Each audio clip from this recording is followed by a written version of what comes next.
ನಮಸ್ತೆ ಕರ್ನಾಟಕ. ಸಾಮಾನ್ಯವಾಗಿ ಎಲ್ಲರೂ ಪಾಣಿಯನ್ನು ನೋಡಿ ಜಮೀನು ನಮ್ಮದೇ ಎಂದು ನಂಬುತ್ತಾರೆ.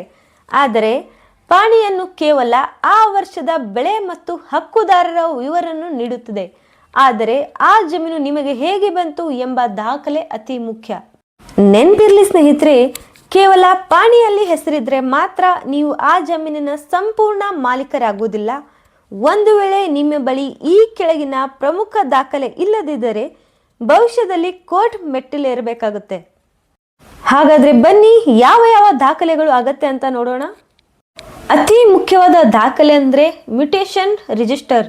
ಹೌದು, ನಿಮ್ಮ ಹೆಸರಿನ ಜಮೀನು ವರ್ಗಾವಣೆಯಾದಾಗ ಅಥವಾ ನೀವು ಜಮೀನು ಖರೀದಿಸುವಾಗ ಮ್ಯೂಟೇಷನ್ ಆಗಿರಲೇಬೇಕು. ಖರೀದಿ ಮಾಡಿದ್ದರೆ ಕ್ರಯ ಪತ್ರದ ಆಧಾರದ ಮೇಲೆ ಮ್ಯೂಟೇಷನ್ ಆಗಿರಬೇಕು. ತಂದೆಯ ನಂತರ ನಿಮಗೆ ಬಂದಿದ್ದರೆ ವಂಶವೃಕ್ಷದ ಆಧಾರದ ಮೇಲೆ ಮ್ಯೂಟೇಷನ್ ಆಗಿರಬೇಕು.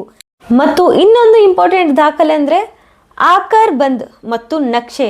ಜಮೀನು ನಿಮ್ಮ ಹೆಸರಿನಲ್ಲಿದೆ ಸರಿ, ಆದರೆ ಅದು ಎಲ್ಲಿದೆ, ಎಷ್ಟು ವಿಸ್ತೀರ್ಣ ಇದೆ ಎಂಬುದಕ್ಕೆ ಸರ್ಕಾರಿ ನಕ್ಷೆ ಮತ್ತು ಆಕಾರ್ ಬಂದ್ ದಾಖಲೆಗಳು ಬೇಕು. ನಿಮ್ಮ ಜಮೀನಿನ ಬೌಂಡ್ರಿ ಸರಿ ಇಲ್ಲದಿದ್ದರೆ ಪಕ್ಕದ ಜಮೀನಿನವರು ಸುಲಭವಾಗಿ ಅತಿಕ್ರಮಣವನ್ನು ಮಾಡಬಹುದು. ಸರ್ಕಾರಿ ನಕ್ಷೆಯಲ್ಲಿ ನಿಮ್ಮ ಜಮೀನಿನ ಗುರುತು ಇಲ್ಲದಿದ್ದರೆ ಮುಂದೆ ಮಾರಾಟ ಮಾಡುವಾಗ ಅಥವಾ ಸಾಲ ಪಡೆಯುವಾಗ ದೊಡ್ಡ ಸಮಸ್ಯೆಯನ್ನು ನೀವು ಎದುರಿಸಬೇಕಾಗುತ್ತೆ. ಮತ್ತು ಅಗತ್ಯವಾದ ಇನ್ನೊಂದು ದಾಖಲೆ ಇಸಿ ಸರ್ಟಿಫಿಕೇಟ್ ನೋಡೋದನ್ನು ಮರೆಯಬೇಡಿ. ಕಳೆದ 15ರಿಂದ 30 ವರ್ಷಗಳಲ್ಲಿ ನಿಮ್ಮ ಜಮೀನಿನ ಮೇಲೆ ಯಾರಾದರೂ ಸಾಲ ಪಡೆದಿದ್ದಾರೆಯೇ ಅಥವಾ ಯಾರಿಗಾದರೂ ಅಡಮಾನ ಇಟ್ಟಿದ್ದಾರೆ ಎಂಬುದನ್ನು ಈ ಇಸಿಯಿಂದ ತಿಳಿಯಬಹುದು. ಈ ಇಸಿ ಸರ್ಟಿಫಿಕೇಟ್ ನಿರಾಕ್ಷೇಪಣಾ ಪತ್ರದಂತೆ ಕೆಲಸ ನಡೆಸುತ್ತೆ.